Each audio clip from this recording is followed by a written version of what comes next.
Alright, so what I'm going to do is show you how to make that curvy text for your poem.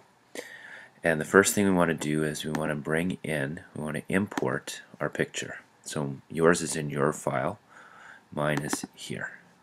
So we're going to bring it in and we're going to put it in its proper spot, which is aligned along the bottom here. Okay, I'm going to shrink mine down a little bit because it's a little bit big. Remember that you want to try and keep it proportional. So I think I have to squeeze it up like that a little bit. Okay, and along the bottom there. Alright, so there we go. This picture is wider than the page, but that's okay because it won't, and it'll end up cutting that stuff off the page. So, alright, let's start with our text. So the text is going to be coming up like this out of here.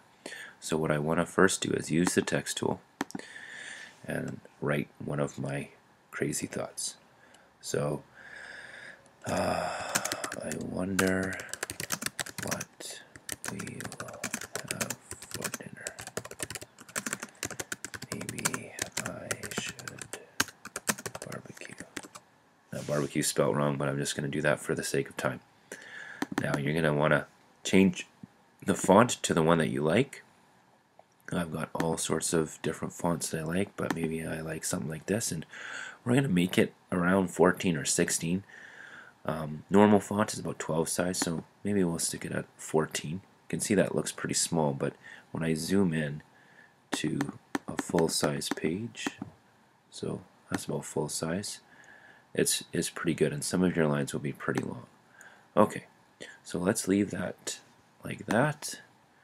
We'll move it down and put it over here for now, and then we're going to make that text curve. So we're going to use this curving tool here, and what we want to do is we want to make a path for it to go along. So we're going to start out making it kind of zigzaggy.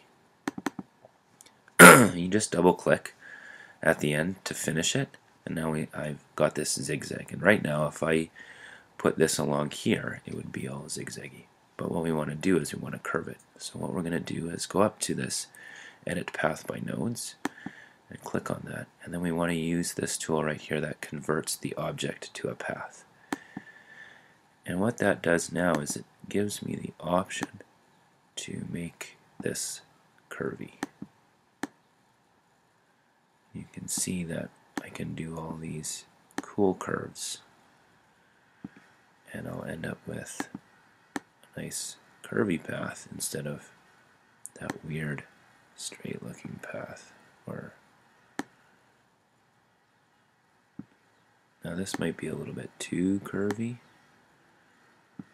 because the text kind of gets a little bit wonky when you make it so curvy. So maybe we'll do, you can see I'm changing it quite a bit from what the original was, but maybe we'll do something like this. So it'll curve around here and then just sort of go like that. Alright, so once I've got that selected, what I want to do is I want to have this, and then I want to hold the shift button down and select this as well. So now both are selected, and I want to go up to this text menu here and say put on path. So there you go. Now I've got it along the path there, and then what I can do is I can move it around. So maybe it looks better over here. So when you first select something, these arrows allow you to change the size of it. When you hit it again, what does it lets you to rotate, allows you to rotate. So maybe something like that is good. Now what I don't want is that weird line along there. So what I'm going to do is get rid of that by going down here to this black area that says stroke, and I'm going to double click on that. It will bring up this window, and all I want to do is press the X button, and that gets rid of it. And there you go. That's how you put that curvy, or that's how you make the curvy text. And if we click off of it, you'll see there it is.